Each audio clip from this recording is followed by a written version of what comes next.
can start. Good evening, all of you, and a very happy new year. Today's subject is very important, and the speaker is also well versed with the subject. So, I hope this webinar will be very fruitful to everyone. It is my pleasure to welcome our President, Mr. Premru Palwa, our CEO, Saranga ma'am, and our speaker, Dr. Neeta Radhakrishnan, who has a wide experience on this subject. I would also like to welcome Ramuji, our Vice President Development, and the management team, EC team, and our WG committee, and all of you present here for this important webinar. Thank you. Over to Satyashri. Thank you, ma'am. Good evening, everyone. I'm Satyashri, Regional Women's Representative for South. So, on behalf of HFI Women's Committee, I would like to extend a warm welcome to each one of you present here. We are thrilled to have you all connected with us virtually and excited to share for this 1 hour.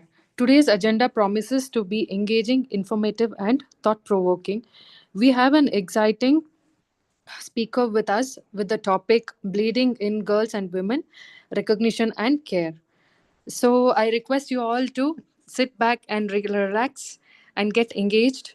So we encourage you to participate, ask questions, and share your thoughts and insights at end of the session. So now I request our Indra ma'am to address the gathering and give a gist about the speaker.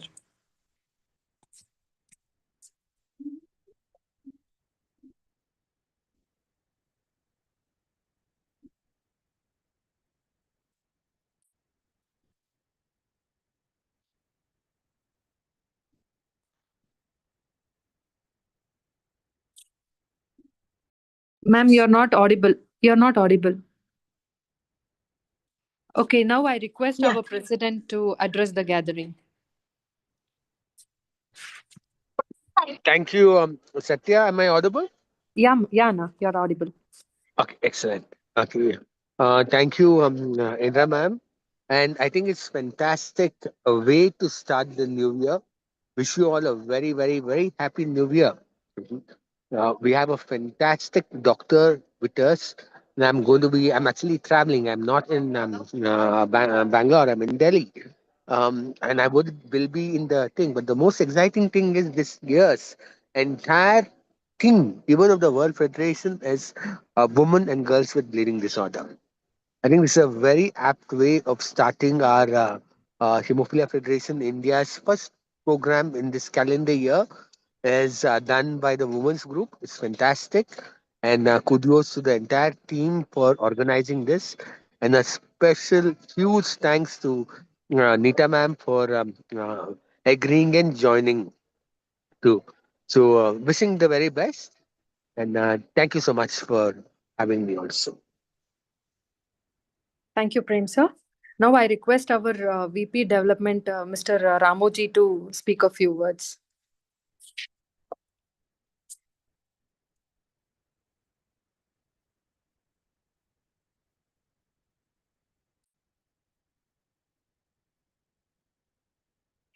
Natraj, is Ramu sir on the thing?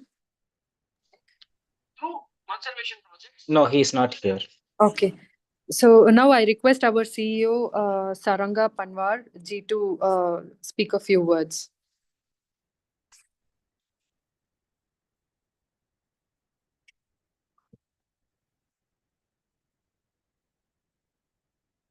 Has she joined? Yeah, ma'am. She has joined.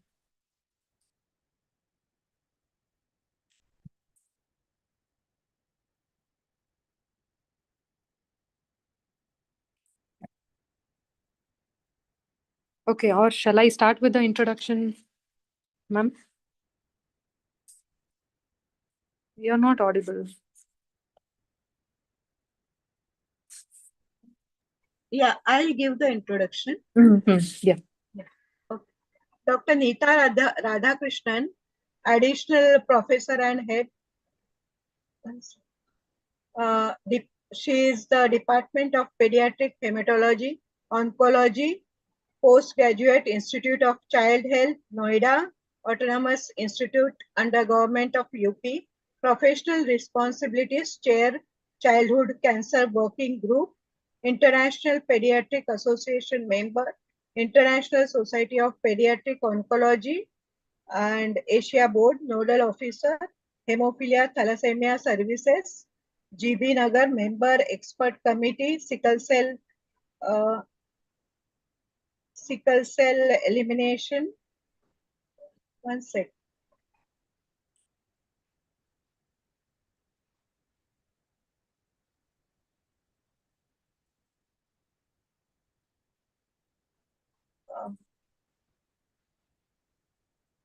Sorry.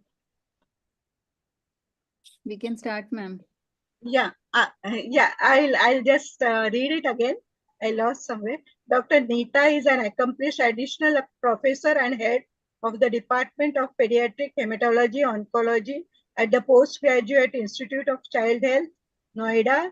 With extensive expertise in pediatric hematology oncology, she has made significant contributions to the care and treatment of childhood cancers. Dr. Neeta holds key professional roles, including serving as the chair of the Childhood Cancer Working Group of the International Pediatric Association and as a member of the International Society of Pediatric Oncology, SIOP, where she is actively involved as a board nodal officer for Asia. Her commitment to advancing pediatric healthcare extends to her involvement in various national initiatives, such as being a member of the expert committee for the Sickle Cell Elimination Mission 2023 and a dedicated advocate for hemophilia and thalassemia services in GB Nagar. She is also an executive council member of the Indian Society of Primary Immunodeficiencies. Dr. Neeta has authored 77 peer-reviewed papers contributing to the scientific community's understanding of her research interests, which include hemoglobinopathies, primary immune deficiencies, hemophilia, and childhood cancer care. Her multifaceted expertise, both in clinical practice and research, positions her as a leader in improving pediatric healthcare outcomes on national and international fronts. Thank you. Thank you very much, ma'am. Before we start, I would like to thank the organizers for this kind invitation. And I can see a lot of, I can see Prem. I can see a lot of women's group members here in this audience today. Very happy to meet all of you, Anupama and Devi. And so when we used to have women's group activities more commonly, I think we used to interact more frequently. And I would like to also thank Indra ma'am for this invitation and taking me through this process of deciding what to speak on and how to go about it. So next, I think a little more than half an hour, we'll discuss women bleeders. So why is it important to recognize this bleeding in girls and women? And why is it often under-recognized? And when we see this bleeding, how are we supposed to manage? That is what we'll discuss in the next half an hour or so. So this is where I work. And so for those of you who are new, those of you who have just joined the organization, bleeding disorders can be divided into two main groups. You have a group of disorders called coagulation disorders and another group of disorders called platelet disorders. Then among these, the coagulation disorders, the ones where clotting factors are deficient, and that too most commonly clotting factor A and clotting factor B, as in clotting factor 8 and 9, where causes hemophilia A and hemophilia B. They are the ones which have been traditionally recognized the most.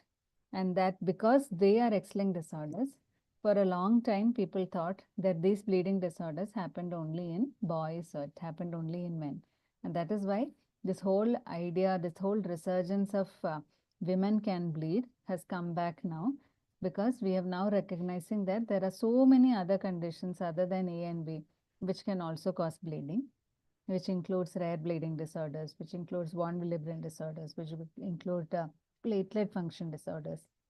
So all of them have equal men and women predilection, so they can bleed.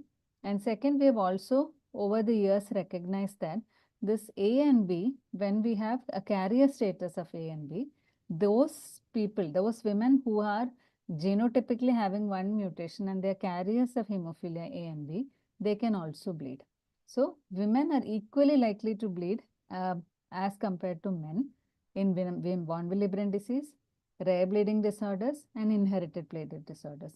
And in addition to that, hemophilia A and B, when you are carrier status, then again a proportion of women who are carrying one gene which has an 8 or a 9 mutation, they can also bleed.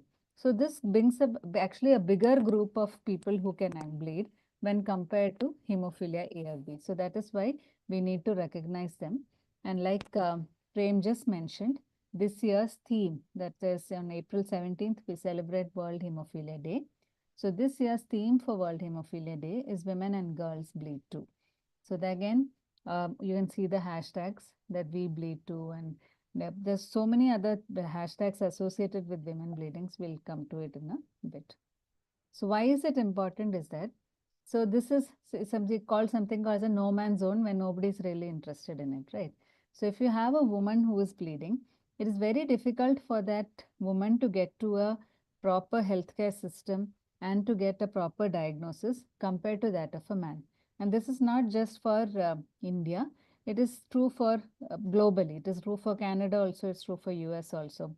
Because first of all, women probably underreport their symptoms. They'll think that those, okay, menstrual bleeding. First of all, there may be a stigma to talk about it. So they'll think they don't need to come to a hospital. This is something normal for me.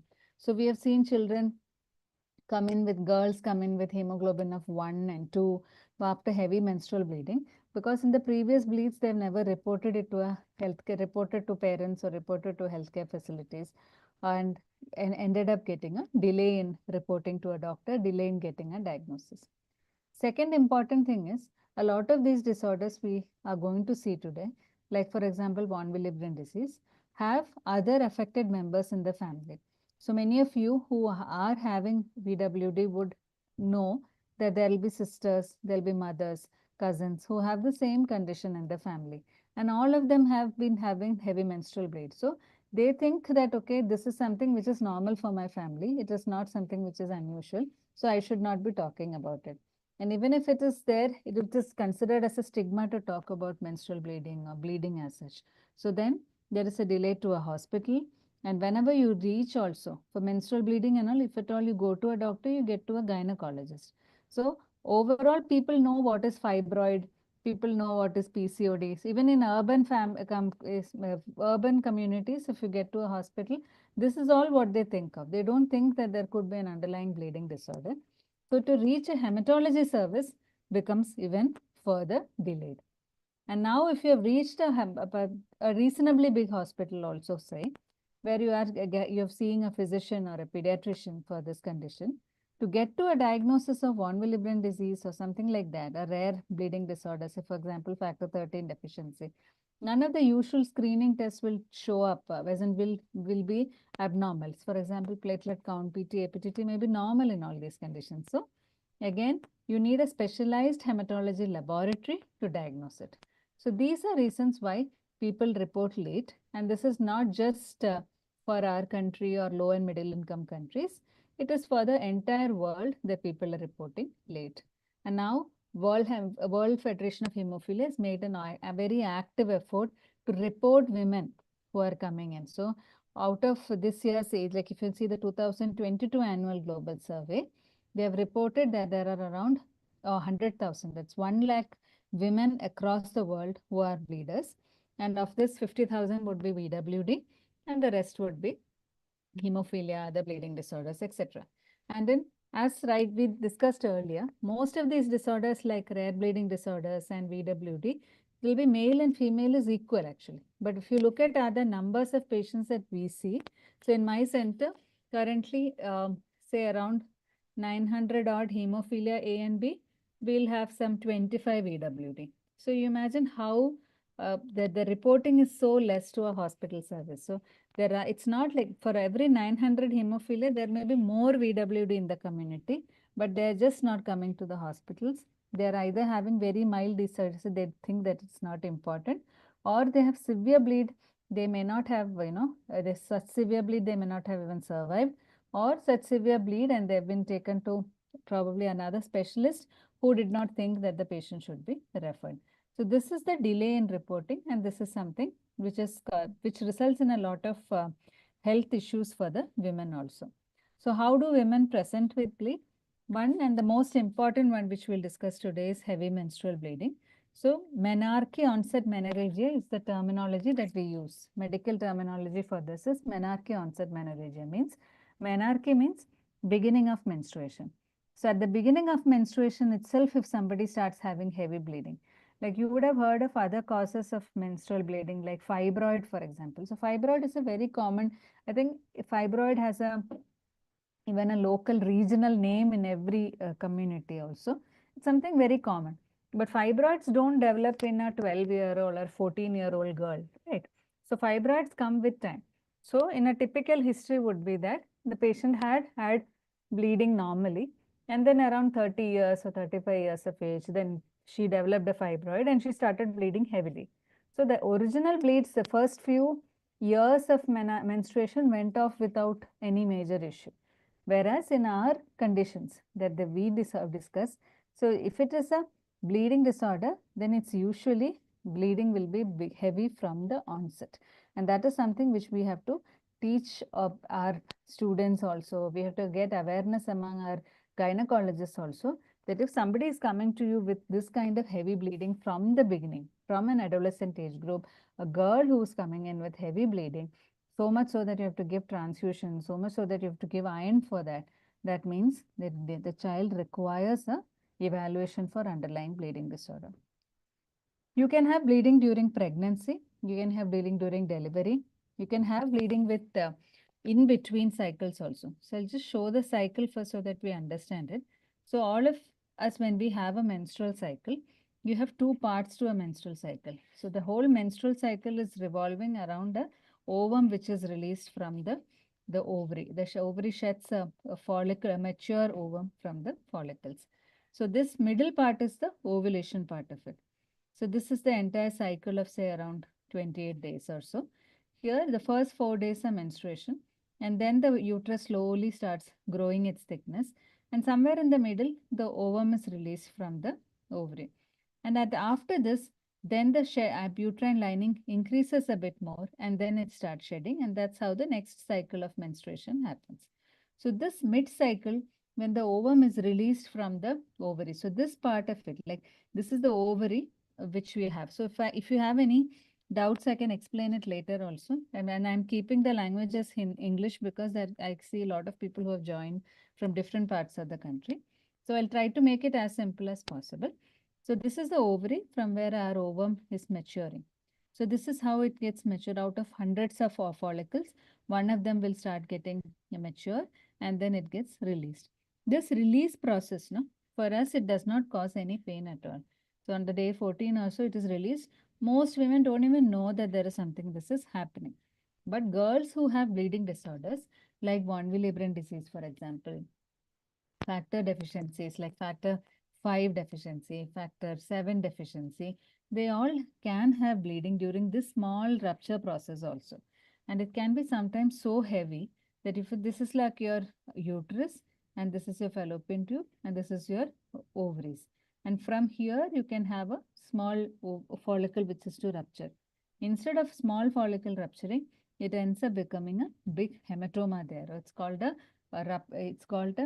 blood into a corpus luteum, or it can be even, it can rupture further, causing bleed into the cyst can be there, or it can rupture further into the abdomen. It can cause hemoperitoneum.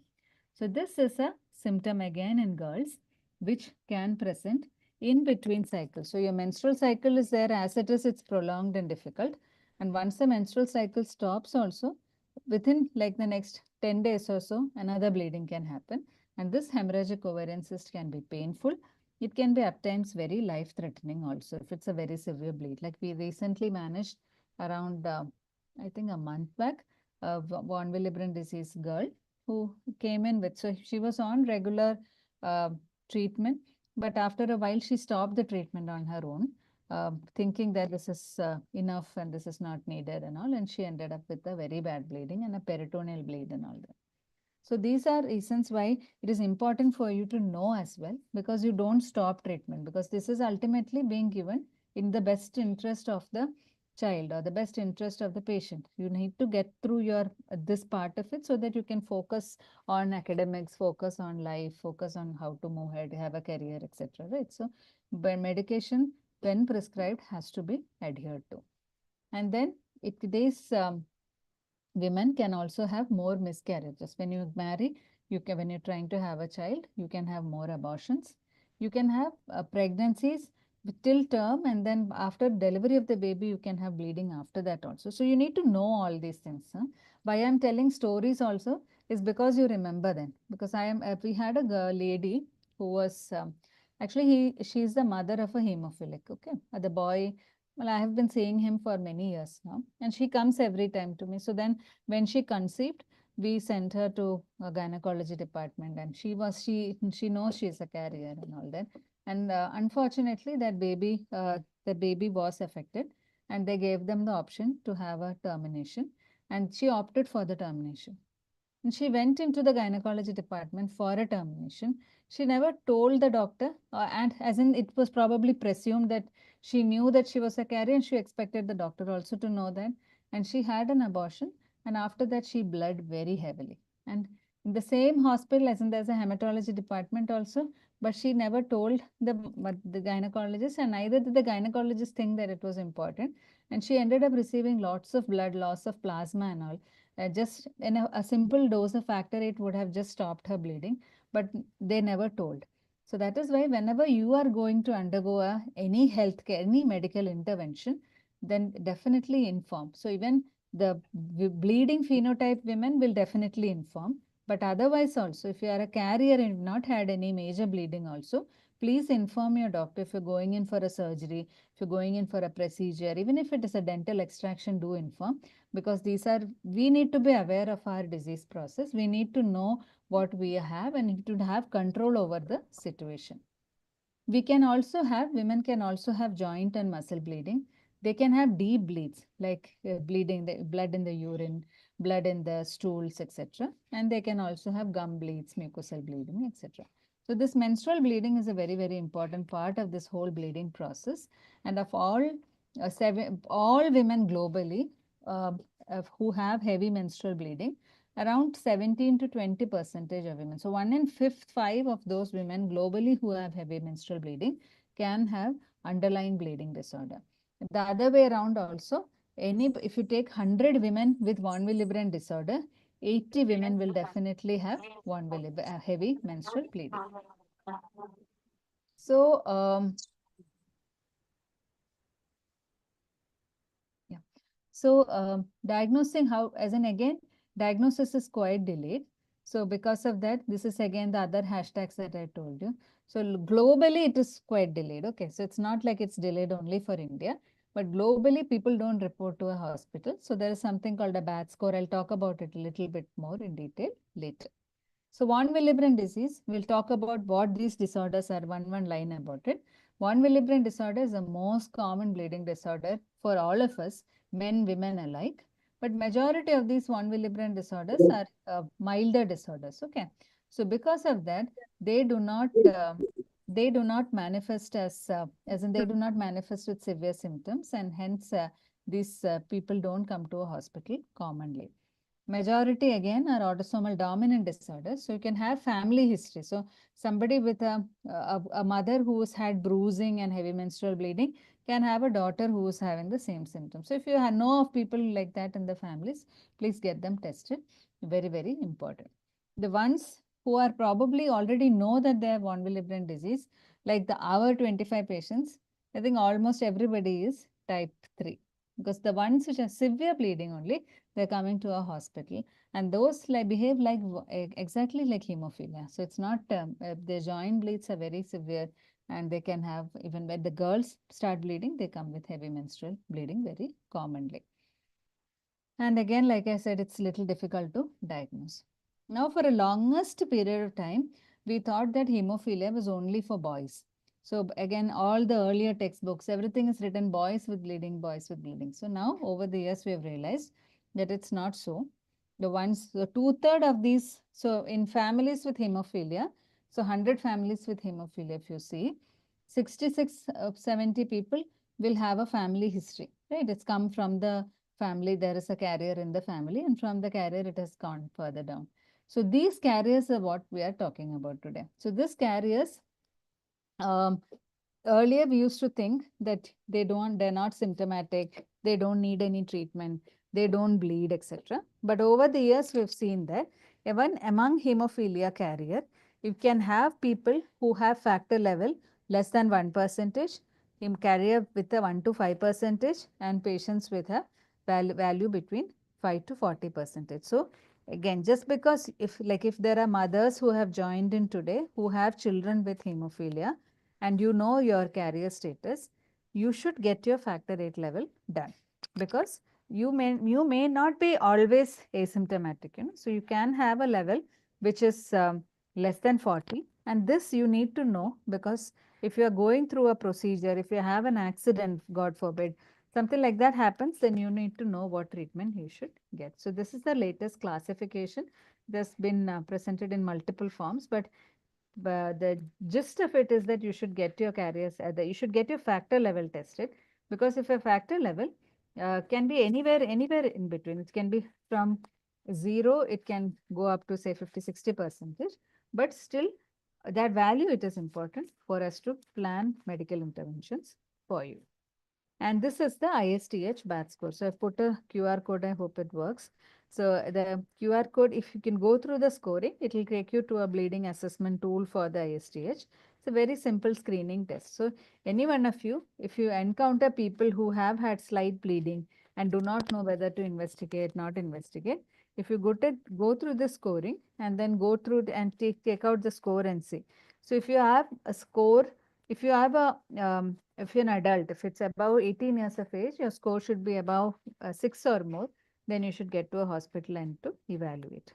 So these are the, and when do you think menstrual bleeds is important? If you are bleeding, this is a normal bleeding pattern, right? So it starts around 12 years or so. Normal interval is between 28 days to around 42 days. So usually it is 28 to 35 days. Sometimes it can be as short as 21 and as long as 45. A lot of girls, when they start menstruation, have irregular periods. That's completely normal. A lot of people can have bleeds which are lasting for 7 days, 10 days. Normal women, normal girls can have that without any bleeding disorder also. And every day, even in the heaviest bleeding days, you will probably change around 5 to 6 pads. So this is what is normal. But when you have abnormal, if you have, like I said earlier, when you have menarche onset menorrhagia, so from the first time you have had bleeding, you have had very severe bleeds. So that is abnormal. If you have had family history of mother, sister, anybody in the family, aunts, anybody having heavy bleeding, that is abnormal. If you have bleeding other sides, if you have gum bleeds also, if you have bruises also, then again this bleeding is abnormal. You have to evaluate. And then if you have associated menorrhagia, which is very difficult to control, if you're going on oral iron, if you have to get blood transfusions, etc., it is abnormal. And medically also, we look at something called a pictorial bleeding score also. So this score, again, very easy to calculate. So these are the days of your menstruation. This is when you're using a pad. And you can easily say in a day, how many pads am I changing? So day 1 of bleeding, maybe you're changing 3 pads. Day 2 of bleeding, maybe you're changing 4 pads. So one pad will look like this, another pad will look like this. So that kind of scoring you can make for yourself and see how this is. And if a score comes to more than 100, so if you have changed during a menstrual period, if you have changed say 4 pads like this and 3 pads like this, that is 100. And then that is equivalent to more than 80 ml of blood loss in every cycle. And this is very important to calculate. Nowadays, you can directly measure if you're using vaginal cups, but then many people are not comfortable using it. So that is again little difficult. But the crux of the whole thing is anybody has a heavy menstrual bleeding, get them evaluated by a hematology colleague, because it's many a times gynecological evaluation was only for the gynec issues like endometriosis or fibroid or things like that. So if it is not getting controlled on that, you have to go ahead and treat them. So how do we treat? We put all children on 9. Very, very simple regimen of managing menorrhagia. We start what is called progesterone only pill. So what does it do? This progesterone only pill, the progesterone only pill slowly makes the whole menstrual cycle anovulatory. So there is no ovulation as such that is happening. That ovulation part where the ovum is coming out, that part is not there. So it does not have any long-term effects on childbirth. Like later, if you want to have a baby, you can stop this, you can switch to other ways of controlling bleeding, and then you will regain your ovulatory cycles will come back again. So when you start this, your endometrium starts slowly becoming thinned out, and slowly the bleed process gets controlled. So we usually give 21 days of these pills and 7-day break. And in that 7-day, we give tranexamic acid, and that's how we have been managing. So quite a few patients with rare bleeding disorders also, some hemophilia carriers, some von Willebrand disease girls, and then many other hematological issues like your platelets are low, Glanzmann thrombocythemia, all of them are on the same regimen, and it actually helps by reducing the menstrual cycles itself. In the Western countries, there are other treatment options like DDAVP, um, other medications also that are available. Something which is available in India also is called this kind of levonorgestrel releasing intrauterine systems. So if you don't want to take a tablet every day, this is called Mirena, I think. So it is, you go to a gynecologist, you can ask them for an intrauterine device, which will actually happen. It will help you in contraception also. So if you're already married, you are desiring contraception along with it, then you can use this, where it will, this is a hormone eluting kind of system. So it will elute also, it will locally reduce the bleeding definitely, and it offers the advantage of having contraceptive action as well it will give you. So these are two things which are very popular and very useful also for people who have heavy menstrual bleeding. So in pediatric patients, we use as an adolescent girls who are unmarried and all, we use progesterone only pills to start, and then slowly once they reach that age, then we can tell the gynecologist, okay, maybe we can change to later. What happens in these women when they become pregnant? So again, pregnancy is another issue, which is, so when you have a heavy menstrual, as a woman bleeder who is got married and who's desirous of having a child, here again, we have to manage a lot many things. So first of all, the whole issue about genetic counseling and whether it will go on to the next baby and next pregnant, next generation, etc., that you have to definitely discuss. But other than that, in between the managing the pregnancy, you will need factor support during that period. You will need iron during that period, and you will have to stop these hormonal medicines at that point of time. Many of them go through pregnancy without any difficulty. For example, type 1 VWD, generally von Willebrand levels increase in pregnancy, so you go through it. Mild hemophilia A goes through pregnancy without any difficulty. But some of the deficiencies, like for example, fibrinogen, factor 13 deficiency, type 3 VWD, it's again a little difficult because miscarriage rates are very high in these things. So you have to be on factor replacement during the period of pregnancy, so that you don't have a abortion that is happening. What happens at childbirth? Again, very important for families with hemophilia, let's say. So you have one child with hemophilia, you have gotten yourself tested for the next baby, the baby is not affected, you have decided to go ahead with pregnancy. But here again, and the next pregnancy, when you are going to give birth, you should tell the doctor that I am a carrier of hemophilia. So although this baby is not affected, still I can bleed. So that the doctor has to take care. So what we do check is, we check the level of factor 8 closer to pregnancy. So factor 8 and 9 are there in hemophilia A and B, that is the deficiency. 8 levels usually increases. So 8 levels you don't need to supplement at the time of delivery. By third trimester, that is like a 7th, 8th, 9th month of the pregnancy, it will increase.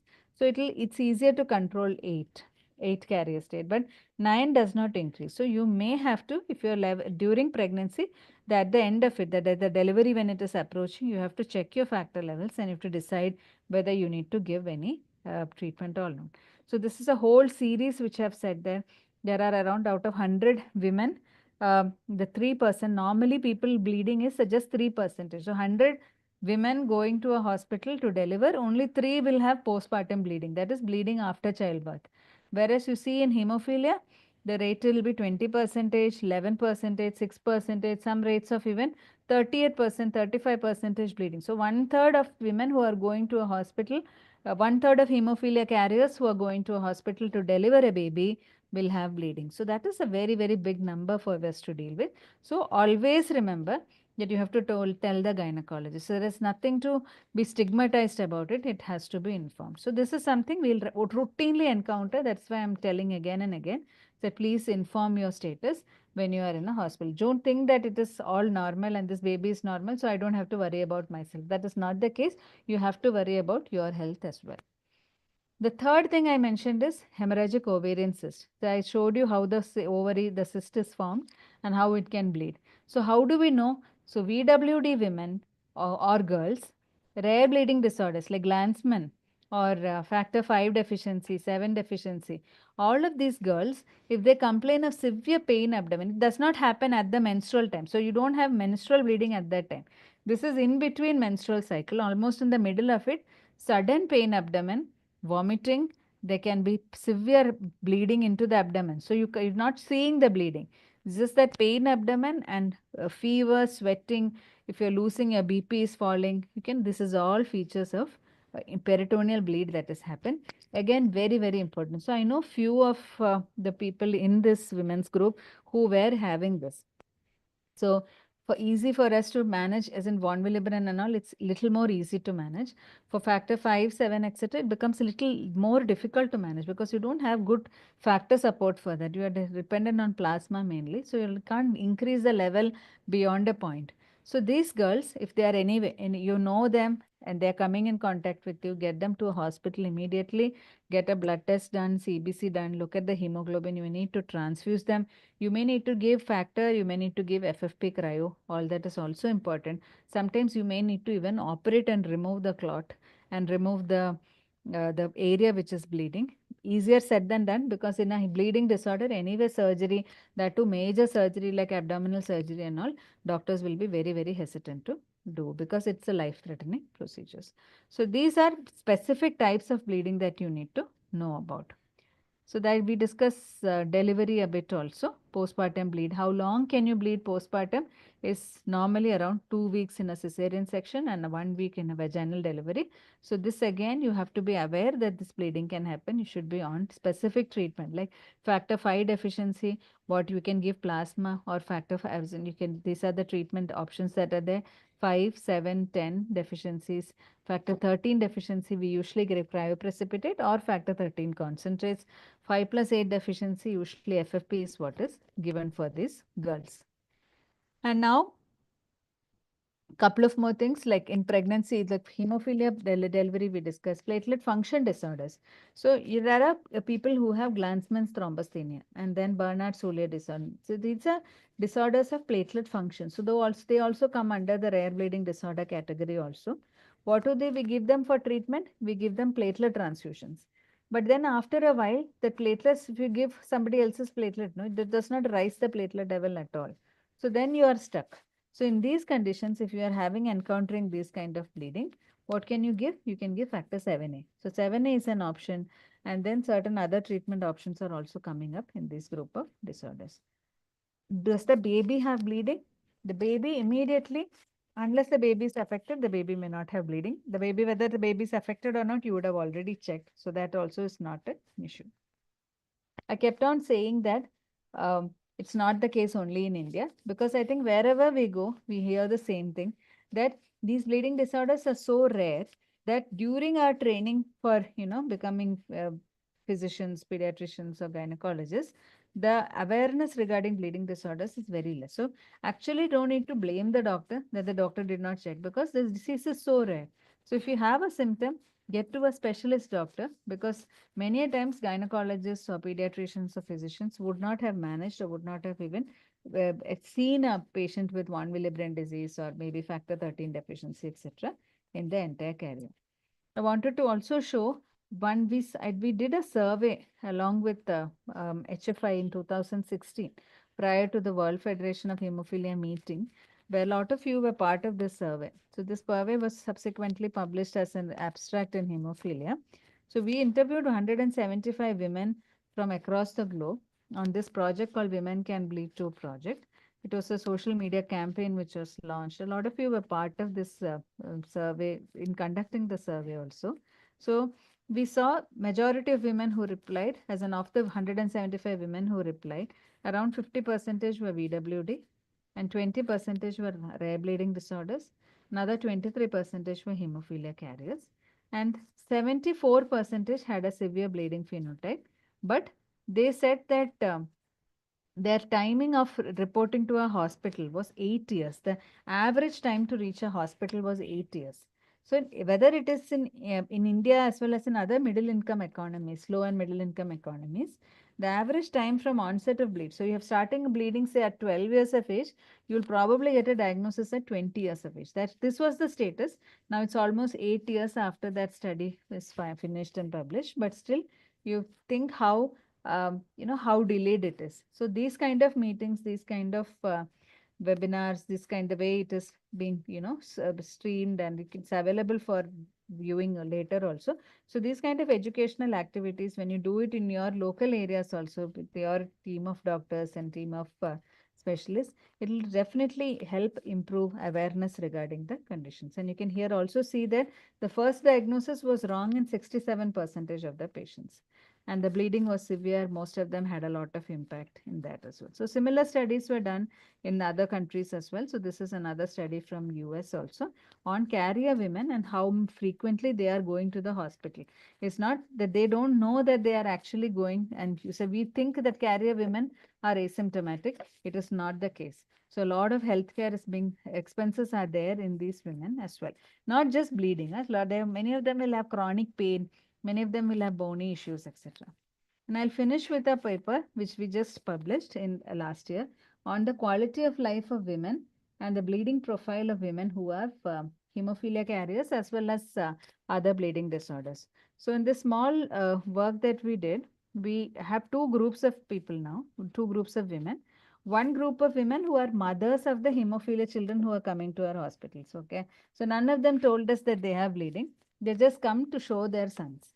So, and every time they come, we treat their sons and send them. So we never ask them whether you have any bleeding. Okay.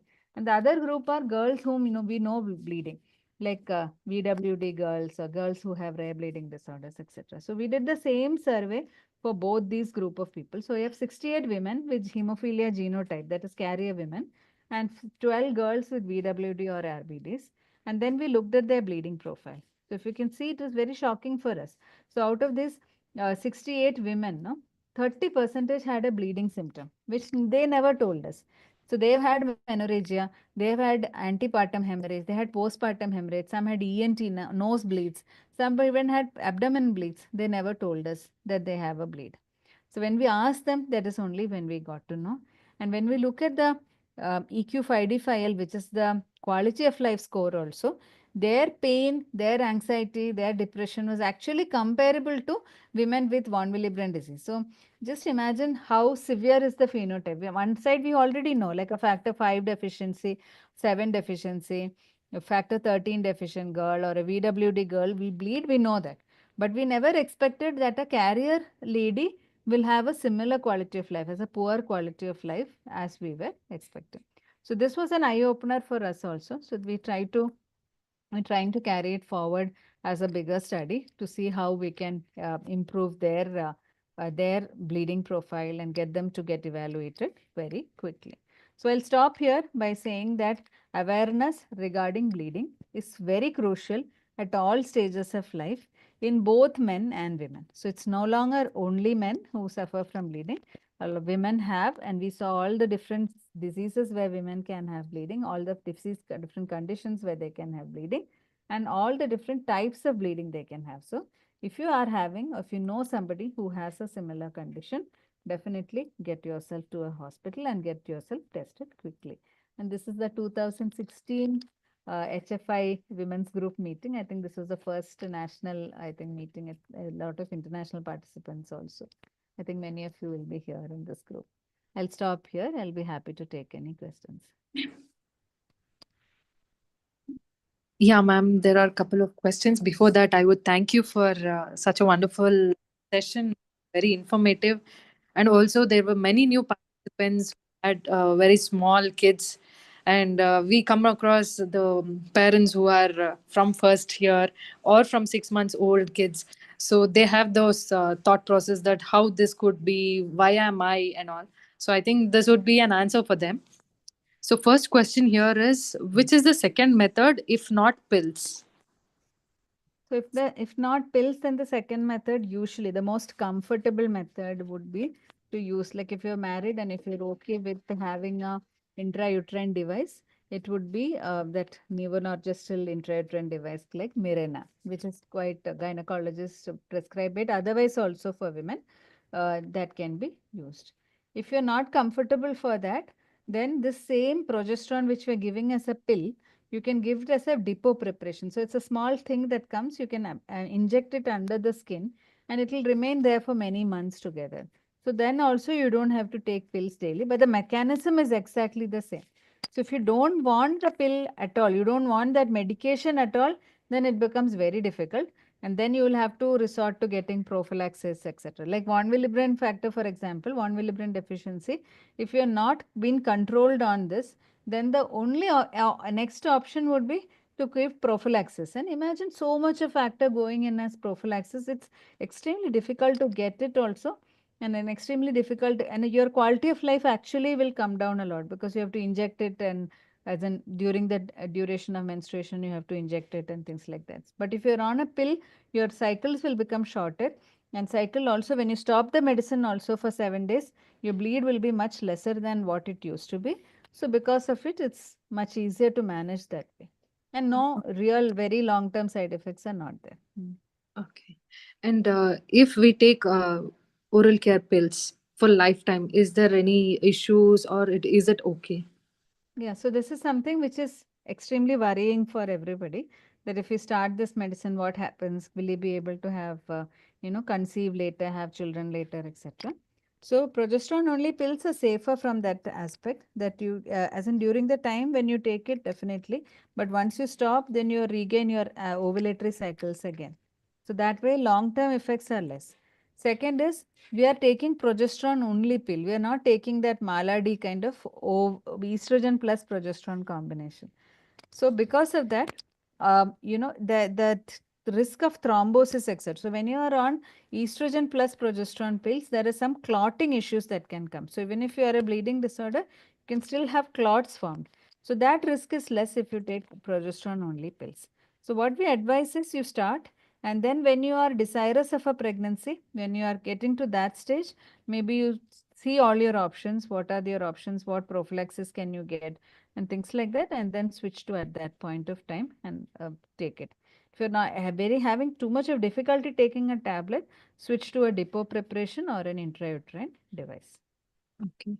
Do cysts often regularly be there at a particular ovary? Will that be regularly recurring? Every month. That happens for everybody. So everybody will have, if you are in that menstrual period, but like women start menstruating around, say, 12 to 14 years now, and initial few cycles may be anovulatory.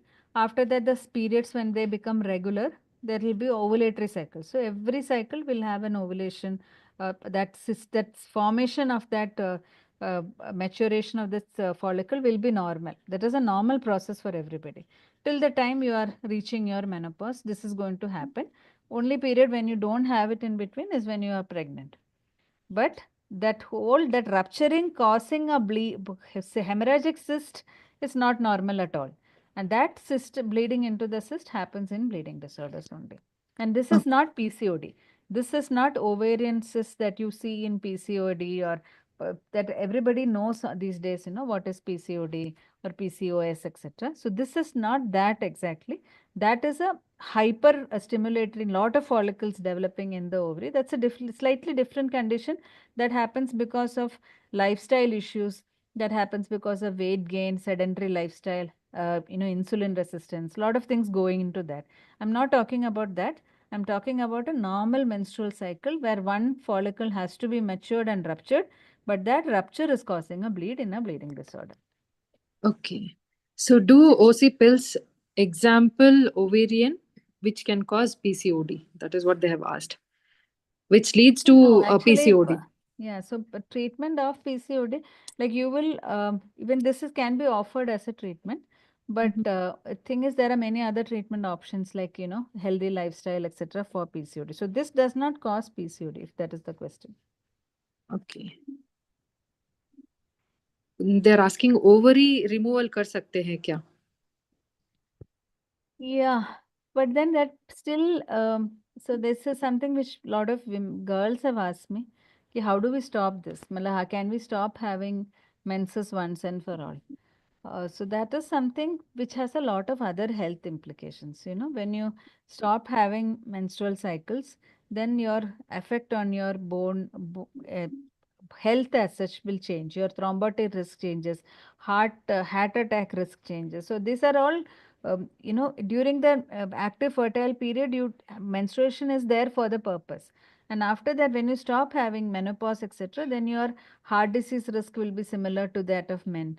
Your bone disorders risk will be there, clotting risk will be there. So I wouldn't advise you to remove ovary or remove uterus and stop bleeding once and for all. If it is very difficult, for example, like, a life-threatening bleed, which you're not able to control. I know a girl who had inhibitor positive von Willebrand disease, who no factor level would improve her. So in such a condition, then it's only in such conditions that you wouldn't even think about it. Otherwise, there are so many safer options now. You don't need to get to thinking, you don't have to think of something that radical. Okay, VWD autosomal recessive. Can you please explain it in short? I didn't actually come to that genetics part of it actually. So von Willebrand disease is so there are disorders which are autosomal recessive and autosomal dominant. Let me see if I can pull out a picture. So when the gene is carried into the next pregnancy, as in when you have a disorder which is inherited directly into the next generation, it is called autosomal dominant. Hemophilia is an X-linked dominant disorder. It is not like, I'm just projecting it 1 minute.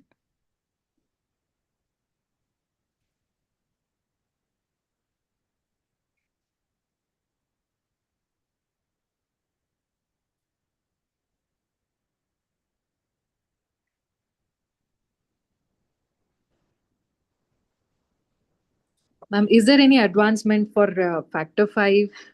Because I get a couple of patients asking me that any advancement or something useful medicine is going to come for them.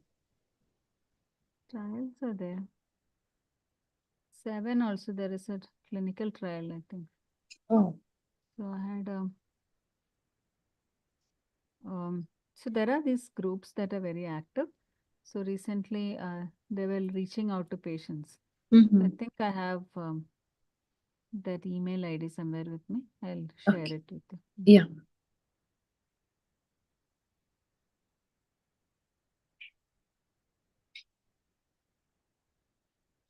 So I'll just share my screen again to show that autosomal recessive and dominant. Yeah.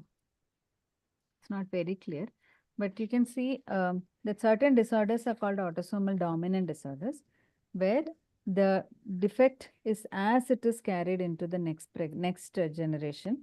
So even if the other spouse is completely normal, this if you have a mutation, that can go into the next generation completely, and it is a dominant mutation, and because of that, and it can happen in a boy or a girl. So you can have 50-50% chance of boys and girls being affected. Majority of von Willebrand disease is like this. So usually the mother will be, as in mother, if the mother is carrying it, the mother has the mutation, there is equal chance of the girl and a boy in the next generation to be affected. Autosomal recessive is when you have a mutation, you have two alleles to it. So here that picture is not there, but see here you have two sets of genes from your parents. One is from your father, one is from your mother. So say this is what we're talking about. So this is from the father and this is from the mother. So in this mutation, when there are disorders which are affecting only one side, so that is called a recessive mutation. And here that one mutation is shown as a dot. It is not completely shaded, it is just one dot. So if you have one dot only and your spouse is normal, then it does not go as does not cause disease in the next generation. It just goes off as a carrier state. So typical example is a thalassemia disorder. So here your parent is a carrier, you become a carrier. And when you marry a carrier, then both carriers are there, dot is there. Then you end up having a baby, 25% chance of having disease. So this is type 3 von Willebrand disease, your autosomal recessive inheritance, which you see. And the third completely different group of disorder is called the X-linked disorder, so hemophilia A and B. Here if the mother is affected and as in mother is a carrier, from her the son can become, but since it is X-linked, in the son you have only one X, the other is Y. And because of that one X being affected, it becomes completely affected here. So if you have if say this is if this is hemophilia, this mother being carrier, you can have boys who are completely affected. Whereas if this is autosomal recessive, then you have to have a spouse who have the same disorder, and then there is 25% chance. So if you have a von Willebrand disease type 3, it is autosomal recessive. Then you have to check your spouse, and then if your spouse also is a VWD carrier, only then you have a chance of having a baby affected. Whereas if you are a type 1 VWD, it is an autosomal dominant disorder, then you are 50% chance of your children being affected with the same disorder. But type 1 von Willebrand disease is a much lesser symptomatic disease than type 3. So many of people don't even check also, they just go ahead and have children. Yeah, and Devi has put out one recessive picture also. Yeah. Does being a carrier causes endometrium thickening and delay in getting pregnant? So miscarriages are known to happen in hemophilia A and B carriers. Delay in pregnancy, no, not as much. Miscarriages are common in other disorders like factor 13 deficiency. Miscarriages are way more common. Fibrinogen disorders, miscarriages are common. Hemophilia also miscarriages have been reported more. But delay in becoming pregnancy is not an issue. It might be because of other gynecological issues. Okay. Factor 10 में factor available ना होगे bleeding कैसे manage कर सकते हैं for factor 10 if there is no factor how can we manage the bleeding FFP. So like I said, if it's a woman who is bleeding, and if your bleeding phenotype is your bleeding is basically heavy menstrual bleeding, then you go ahead and do all this what has been discussed till now. Speak to your hematology doctor, speak to your gynecologist, put yourself with all these medicines. Tranaxa, iron. Iron is something which all women should anyway have it. So especially if you are having a heavy menstrual bleeding. So iron, Tranaxa with a progesterone only pill can help you manage bleeding to a major extent. So I have fibrinogen deficiency kids on that. They don't bleed only now. So that can be managed. But if you are having bleeds other than menstrual bleeds, like for example, joint bleeds, muscle bleeds, psoas bleed, that kind of bleeding, then FFP is the only option if you don't have factor 10 concentrate. Is there any advanced medicine available for ephinogenemia apart from cryo? Fibrinogen concentrate. Fibrinogen concentrate is now available. So I think it is there in some state tenders also. Like for the state of UP, UP is purchasing fibrinogen for patients with afibrinogenemia. So that is available now. So you can give it as injection fibrinogen, just like a factor concentrate, you can give it as an injection. Here is the question, maybe that is a little confusing. Can VWD patient who is not a carrier, will the future baby be affected? Yeah, this is what I said. So VWD, you need to find out which type of VWD you are. So if you are a type 1 DWD, usual type 1 is autosomal dominant disorder. Then in type 2, there is a certain variant which is X-linked disorder. Then type 3, you have autosomal recessive disorder. So first of all, you need to know which type of VWD you are. And once you know that, then you can discuss the future baby's risk. Type 1 VWD, 50% of future babies will be affected. But then type 1 VWD is not a very severe bleeding disorder. So you generally people think, okay, it is manageable, we'll go ahead with the pregnancy. But in type 2 and 3, you should be very, very careful. You should speak to your doctor and then get genetic counseling done, etc., to decide before you plan your next pregnancy. Thank you, ma'am. Is there any other questions to be answered, or we will be winding up the session now?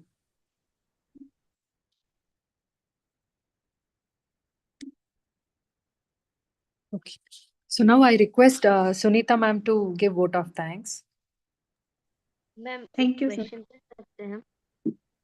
Okay, हाँ बोलिए। Ma'am मेरा question है, मेरी बेटी को VWD है, VWD patient है वो अभी तो छोटी है, 14 इयर्स की है।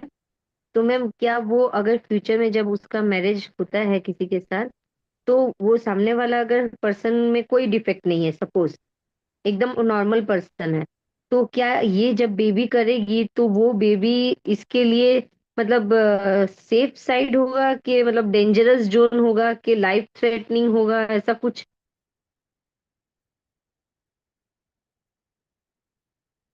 मतलब एक अगर बार वो प्रेग्नेंट होती है तो प्रेगनेंसी इसके लिए डेंजरस है कि मतलब मैम फैक्टर उक्टर देख के मैनेजेबल है? क्या डिजीज था? Type 1 von Willebrand disease, von Willebrand type 3। Type 3 okay. मतलब मैनेजेबल तो है definitely. It's just that you need to have a good centre with you, good centre, good expertise होना चाहिए। गायनेकोलॉजिस्ट को भी पता होना चाहिए कि क्या चीज़ है, एंड हेमेटोलॉजिस्ट होना चाहिए, फैक्टर की सपोर्ट होनी चाहिए, ये सब है तो मैनेज कर सकते हैं। अच्छा मैम, हम लोग जमशेदपुर में रहते हैं, तो जमशेदपुर में वैसे तो फैक्टर उक्टर तो मेरा हो जाता है, लेकिन मेट्रो सिटी नहीं है तो थोड़ा एक डर भी रहता है। सबसे पास क्या पड़ेगा आपके लिए? कोलकाता। कोलकाता। कोलकाता में आप एक बार बात करके पूरा प्रिस्क्रिप्शन वगैरह ले लीजिए, फिर प्रॉब्ली डिलीवरी के टाइम पे वहाँ चले जाना। मैम ऐसे अभी तो मैनेज बहुत कर देरी है, लेकिन एज अ मदर मेरे को वो बहुत टेंशन रहता है। हाँ, ऑफ कोर्स, बट तब तक may be there are better options also. Now तो there is data on von Willebrand disease में MSSOMAP का डेटा आ रहा है ना, तो उसमें हो सके 5-6 साल में वो सब भी आ जाएंगे, तो ब्लीडिंग बिल्कुल ही कम होने का चांस रहती है। तो मैं एज ऑफ नाउ के लिए बोल रहे हैं, जब तक आपका बेबी बड़े हो जाएंगे तो और भी ऑप्शंस निकल जाए। मैम ये जो प्रॉब्लम है ये कभी सॉल्व नहीं हो सकता है, क्योर नहीं हो सकता है मैम? क्योर तो हीमोफीलिया ए और बी में क्योर की अभी टेस्ट वगैरह वो चल रही है, जीन थेरेपी, आपने भी देखा होगा। तो बाहर कुछ कंट्रीज में हो रही है, इंडिया में भी अभी जस्ट पब्लिश हो रही है कि ऐसे स्टडीज आ रही है। अब एक बार हो जाएंगे, फुली फंक्शनल हो जाएंगे, अभी तो बहुत कॉस्टली भी होंगे अगर आएंगे तो भी, बट इवेंचुअली वो धीरे धीरे उसके कॉस्ट भी कम हो जाएंगे, वो वन टाइम क्योर हो जाएंगे। But one more important thing is, gene therapy जहाँ होती भी है वहाँ पे भी पेशेंट्स सब लोग नहीं जा कर रहे वो, है ना, क्योंकि आजकल दवाइयाँ भी जैसे हीमोफीलिया ए और बी में आजकल बहुत सारे दवाइयों में भी एडवांसेस है, जैसे नॉन फैक्टर रिप्लेसमेंट आ गया या फिर एक्सटेंडेड हाफ लाइफ प्रोडक्ट्स आ गया, जिस वजह से उनका लाइफ बहुत मैनेजेबल हो गया। तो फिर वो सोचेंगे कि मैं इतना बड़ा एक इलाज क्यों करूँ जब मैं वैसे ही मैं ठीक हूँ, है ना। तो ये हाँ हाँ। ऑप्शंस आगे और डेवलप हो जाएंगे, तो प्रोबेबली 4-5 साल के अंदर ही ये टाइप 3 VWD में MSSOMAP का आ जाएंगे, है ना, ऐसे। या फिर नए दवाइयाँ भी, नॉन फैक्टर रिप्लेसमेंट और भी नए आएंगे अगले साल तक। तो ये सब दवाइयाँ एक बार अप्रूव हो जाएंगे, ये वाला जो हम अभी मैनेज कर रहे हैं वो चीज एक एक पास्ट हो जाएंगे, फिर नए ट्रीटमेंट आ जाएंगे, तो इट विल बिकम बेटर। तो क्योर की शायद जरूरत ना ही पड़े, but completely comfortable, better, much better हो जाएंगे सिचुएशन। लेकिन मैम बहुत डर रहता है मैम, थोड़े थोड़े महीनों में उसके बॉडी में एचबी डाउन हो जाता है, आईएन की प्रॉब्लम हो जाती है। तो मैम हर समय मतलब एक अलर्ट रहना पड़ता है, कंसर्न रहना पड़ता है, मतलब बिंदास नहीं रह सकते हैं कि हाँ बस, मतलब एक टेंशन रहता है मैम, एचबी डाउन होने का बहुत चांसेस रहता है मैम। फिर हम उसके ब्लीडिंग के टाइम ओसी पिल्स भी यूज करते हैं हम, नहीं, बहुत बार अंडरस्टैंड। ओसी पिल्स भी देना पड़ती है। नहीं, नो, बट आयरन देते रहिए आप, ठीक है? अभी तो इस उम्र में, मतलब छोटे बच्चों में ब्लड देने की जरूरत ही नहीं पड़ना चाहिए। आप आयरन देते अच्छा। रहेंगे तो ब्लीडिंग, इतना कोई ज्यादा ब्लड लॉस तो नहीं होना चाहिए। बाकी फैक्ट हम्म। जैसे जॉइंट ब्लीड्स हो रही है या वो सारे नहीं ब्लीड्स वो के लिए सब नहीं फैक्टर होता है लग ही मैम। रहे। मैम ये वीडब्ल्यूडी में सबसे ज्यादा प्रॉब्लम ये मेंस्ट्रुएशन प्रॉब्लम ही होती है, हाँ, मतलब मेन गर्ल्स पीरियड्स के में टाइम ही प्रॉब्लम। और एक होता है स्टूल, स्टूल में आती है मैं स्टूल में ब्लीडिंग होता है। डेफिनेटली, बट बहुत सारे बच्चों को टाइप 3 वॉन विलिब्रेंस में जॉइंट ब्लीड्स भी होती है। तो अच्छा। मतलब स्पेशली लड़कों को, तो जैसे लड़के को ब्लीडिंग होता है टाइप 3 वीडब्ल्यूडी, तो लड़कों में भी हो सकती है ना? तो हाँ हाँ उनमें हाँ स्पेशली जॉइंट मसल ब्लीड्स ज्यादा कॉमन है। स्टूल में ब्लड आ हाँ सकता है, वो मैंने आज डिस्कस हाँ नहीं किया, बट हाँ वो हाँ। पेट से ब्लड भी आ सकता है इन बच्चों में, है ना? तो पेट से स्पेशली ब्लड वो मीन्स जैसे मैम? बड़े हो जाएंगे, तो हाँ हाँ 20, 25, 30 साल के होने लग जाएंगे, तो पेट के हाँ। अंदर से भी ब्लड आ सकते हैं, तो उसमें भी आपको जल्दी से जल्दी ट्रीटमेंट लेना जरूरी है। तो पेट से ब्लड आएगा तो मैम स्टूल से निकलेगा? हाँ, उल्टी में भी आ सकती है। Oh my God. तो मैम कैसे मैनेज करेंगे उस समय, नहीं, ट्रेनेक्सा? इतना मत सोचो, हॉस्पिटल ले जाओ। तो अगर स्टूल में अच्छा ब्लड वगैरह घर पे मैनेज करने वाली बात ही नहीं है ना, तो आप हॉस्पिटल अच्छा। जल्दी से जल्द पहुंचेंगे, डॉक्टर चेक हम्म। करेंगे, क्रायोप्रेसिपिटेट या फैक्टर देंगे, ब्लड चढ़ाना है हाँ कि नहीं हाँ। देखेंगे, वो सारा चलेंगे। बट अभी जो अच्छा। मेंस्ट्रुअल ब्लीडिंग है उसमें ब्लड देने की जरूरत नहीं पड़नी चाहिए, अगर मैनेज हो रही है, ये सारे जो हाँ हाँ प्रॉपरली मैनेज होती है विथ ओसी हाँ pills as well as iron Tranexa, तो ब्लड चढ़ने हाँ की हाँ बिल्कुल जरूरत नहीं पड़नी चाहिए। हाँ हाँ हाँ ठीक हाँ। है। Okay ma'am, thank you so much. Ma'am हम लोग की फैमिली हिस्ट्री में कहीं किसी को कोई ना हेमोफीलिया है ना वीडब्ल्यूडी है, उसके बाद भी ये कैसे हुआ, कहाँ से आया, कुछ समझ ही नहीं आ रहा है।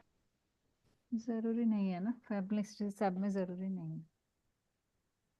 तो von Willebrand disease specially autosomal recessive disorders में कभी भी जरूरी नहीं है कि फैमिली में और किसी कोई अफेक्टेड हो। बहुत सारे लोग कैरियर हम्म। रहे होंगे, कभी आपके केस हम्म। में ही वो पहली बार वो अफेक्ट हुआ होगा। अच्छा, thank you so much ma'am. ठीक है। If okay. there are any other questions, we'll take two more questions and then we'll wind up because this webinar was up to 9 o'clock, but still we extended. The other questions can be directed to support@hemophilia.in. One or two questions will be taken. So please.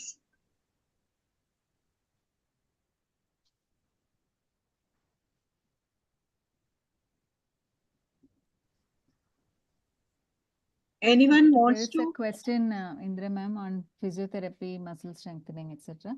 तो definitely वो Hello. बहुत ज़रूरी है, सबके लिए ज़रूरी है, जिनको भी ब्लीडिंग होती है और जिनके वैसे भी ज़रूरी है सारा। उसके अलावा women should also focus on exercise and keeping yourself fit, that is one thing. But जिनके जॉइंट ब्लीड्स हो रही है तो उनको और ज़रूरत है फिजियोथेरेपिस्ट या रिहेबिलिटेशन स्पेशलिस्ट की, तो उनको दिखा के प्रॉपरली मसल स्ट्रेंथ बनाए रखेंगे, तो जॉइंट ब्लीड से रिकवरी जल्दी हो जाएंगे, जॉइंट ब्लीड्स का ओवरऑल परसेंटेज कम हो जाएंगे।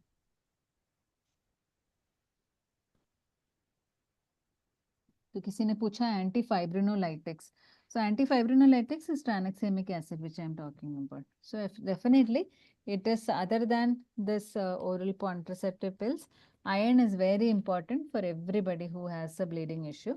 Its iron is very important for all women, so whether bleeding not bleeding, so you have to take that. And second medicine is this hormonal pills that we said, and third is tranexamic acid, वो ही है antifibrinolytics. So you can use tranexamic acid whenever there is a bleed. Not just menstrual bleed, you can take it in oral bleeds also. You can put it as nose drops if you have epistaxis. You can take injection tranexamic acid and take 1 or 2 drops and put it inside. That also helps control local bleeding. So it is very effective in all these bleeding disorders. Hello, ma'am. There was only one question regarding VWD. I'm a patient of VWD. So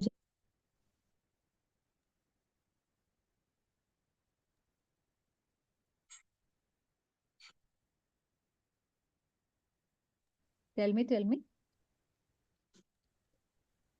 We can't hear you. I didn't understand the question.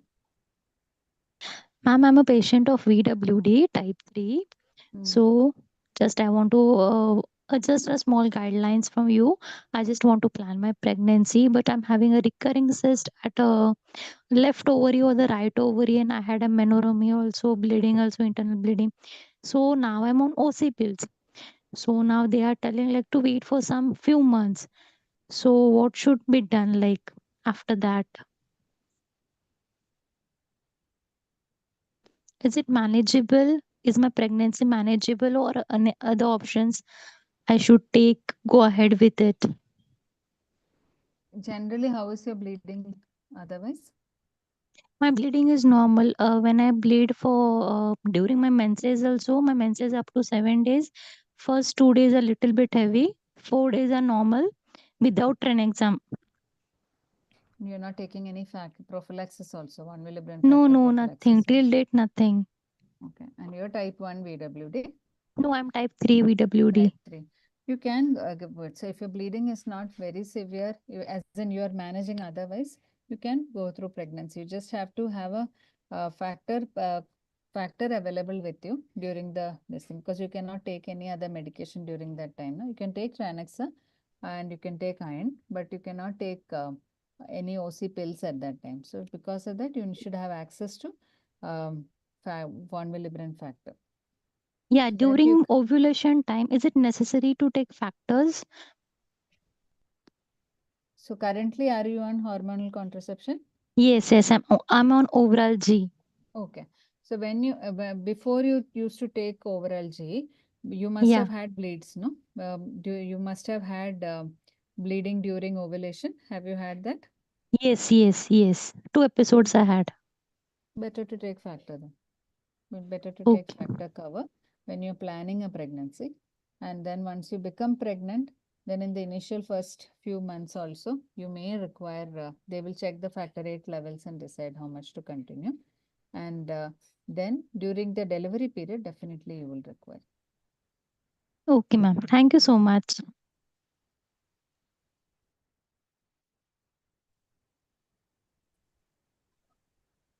Thank you, ma'am. Yeah, so over to Sunita ma'am for vote of thanks. Thank you, Indra ma'am. Thank you, President sir, Prem sir. उनको धन्यवाद दूंगी क्योंकि busy travel time में उन्होंने हमें time निकाल के यहाँ अटेंड किया सेशन, तो उनको बहुत बहुत धन्यवाद. हमारे वीपी फाइनेंस जगदीश जी और रामू जी को भी thanks, and all EC members, हमारी सारी ईसा मैम, जो कि हम सभी हीमोफिलिक्स बच्चे उनको सबका ध्यान रखती हैं दिल्ली में तो बहुत ज्यादा. और आज का सेशन जिसमें कोई भी पॉइंट नहीं छूटा, कुछ पॉइंट छूटे भी तो क्वेश्चन आंसर सेशन में हमें उनका लाभ मिला. तो इतना अच्छा सेशन देने के लिए नीता मैम को बहुत बहुत धन्यवाद. सभी भागीदार जो पार्टिसिपेंट्स हैं जिन्होंने ज्वाइन किया, उन सबका थैंक्स. और